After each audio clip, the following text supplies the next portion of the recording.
Bom dia, meus amados irmãos, a graça e a paz do Senhor Jesus, louvado seja sempre o nome do Senhor. O Senhor, nosso Deus, Ele é graciosíssimo, e Ele é graciosíssimo para com todos aqueles que o buscam. Com certeza isso estimulava as orações do povo de Deus, as orações de Davi também. Salmo 143 é mais uma oração em que Davi está clamando. Ele já começa dizendo: atende, Senhor, a minha oração e dá ouvidos às minhas súplicas. Responde-me segundo tua fidelidade e segundo a tua justiça. Veja a quantidade de vezes em que Davi está sempre clamando e orando. Isso deve nos levar a refletir. Primeiro, Deus não se aborrece com as nossas orações. Algumas pessoas pensam assim: eu não vou incomodar Deus, não. Eu vou só agradecer, só dizer coisas boas, só louvar, e não vou pedir nada porque eu não quero ficar perturbando a Deus. Nunca pense isso. Deus se agrada de que o seu povo coloque a sua vida diante dele. Isso, inclusive, é estimulado mesmo. Deus estimula a igreja a estar orando, a estar buscando, porque como um bom pai, ele gosta de ver seus filhos buscando a Ele, vivendo nessa dependência completa. Tanto é que a própria Escritura vai nos estimulando. Jesus disse: pedi, dar-se-vos-á, buscai e achareis, batei e abrir-se-vos-á. Nos ensinou a orar, não só o Pai Nosso, mas nos ensinou a orar com frequência. Ele mesmo orava. Paulo, em Filipenses capítulo 4, ele diz: não andeis ansiosos de coisa alguma, antes em tudo sejam conhecidas diante de Deus as vossas petições. E aí a tradução usa exatamente os dois mesmos termos de Davi: pela oração e pela súplica, com ações de graça. De forma que as muitas orações de Davi mostram a sua dependência de Deus e nos estimulam a sempre colocar também tudo diante de Deus. Deus não se perturba em hipótese alguma. É claro que a nossa oração deve ser uma oração agradável ao Senhor. Para isso nós temos o Espírito Santo e a Palavra de Deus. Romanos 8 nos diz que o Espírito nos conduz a orar como convém e a Palavra de Deus nos instrui a orar como convém. Então, como sempre, a Palavra do Senhor mais o Espírito do Senhor atuam juntos e juntos eles nos conduzem a pedir sempre aquilo que agrada ao Senhor. E Davi está mais uma vez colocando a sua vida diante de Deus. Como sempre, Davi está em apuros, um homem muito perseguido, um homem que precisou fugir não só de Saul, mas de muitos inimigos em sua jornada, mas também um homem valente, que foi aquele que deu as vitórias para Israel. Seu filho recebeu um reino em que havia paz, porque Davi venceu todos os inimigos.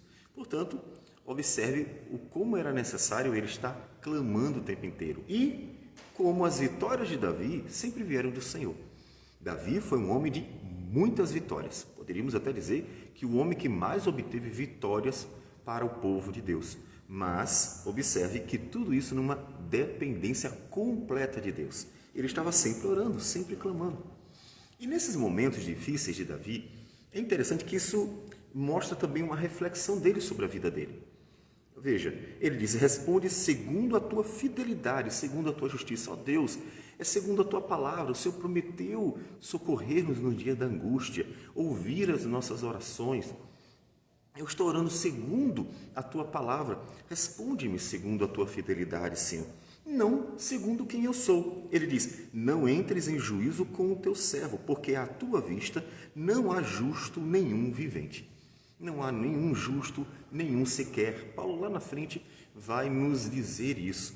E Davi reflete isso quando está passando por luta, para Deus não olhar para a vida dele. Senhor, não olhe para quem eu sou um pecador, eu sou indigno, eu não mereço nada. E isso você deve ficar atento. Jamais ore a Deus com aquela confiança: eu estou orando porque eu sei que Deus vai me atender, porque eu sou bom. Nunca faça isso. Lembre-se do publicano e do fariseu. Aqueles que se ensoberbecem, que se orgulham, que se envaidecem, eles são reprovados pelo Senhor. Porque a verdade é: não há justo nenhum sequer, nenhum mesmo. E Davi reflete isso no momento em que está orando: ó Deus, eu não peço porque eu sou bom, eu não peço porque eu mereço nada disso. Eu peço por tua fidelidade, porque as tuas promessas são fiéis e verdadeiras, porque o Senhor é bom para com todos aqueles que te buscam. Então Davi está chegando de forma correta na presença do Senhor. Ele realmente sabe que Deus abençoará a sua vida, não pelo que Davi é, mas abençoará a sua vida, abençoará porque Deus é bom, Deus é justo. E ele apresenta a sua oração, seu clamor, né? O inimigo me tem perseguido a alma. E ele vem mencionando aquilo que frequentemente vamos ver nas suas orações, a perseguição, a tribulação. Observe como homens de Deus do passado, eles eram inimigos do mundo, ou o mundo se fazia inimigo deles. Ou seja, sempre estavam dentro de um covil de salteadores. Eles sempre tinham que estar fugindo e se esquivando. Essas orações de Davi também nos remetem a Cristo. Lembre-se que Davi é uma figura do próprio Cristo, inclusive como um rei, um grande rei de Israel. E Davi, durante os anos em que viveu, teve que conviver com pecadores o tempo inteiro. Ele mesmo exclamou assim: até quando estarei com vocês, ó povo incrédulo? E teve que conviver com a maldade dos pecadores. Jesus foi, durante todos os seus 3 anos de ministério, perseguido. E isso por quê? Porque ele simplesmente falava a verdade, porque ele simplesmente servia a Deus como Deus queria. Isso nós vamos encontrar em Davi também. Então, isso deve confortar o seu coração. A igreja é perseguida, nós somos perseguidos como povo do Senhor. Por quê? Simplesmente por pertencer ao Senhor. Não precisa de uma explicação a mais, porque isso torna-nos inimigos do mundo. Então, quando você estiver se sentindo mal, poxa vida, como é ruim, como é difícil ter que conviver com a maldade das pessoas, quando a gente nem fez nada, e ver as pessoas nos perseguindo, muitas vezes sem razão alguma, conforte-se o coração com a palavra do Senhor. Isso também aconteceu no passado com vários homens de Deus. Davi e, no clímax da história redentora, o próprio Filho de Deus, que inclusive foi morto por causa da inveja dos fariseus, dos escribas, dos saduceus. Isso vai estar presente em toda a história redentora. Então, Davi vai apresentando a sua oração ao Senhor. E veja como o conhecimento das obras de Deus é importante na oração. Ele diz: lembre-me dos dias de outrora, penso em todos os teus feitos e considero nas obras das tuas mãos. Davi está refletindo as obras de Deus, está pensando em tudo que Deus havia feito. Ele está lembrando os grandes feitos do Senhor.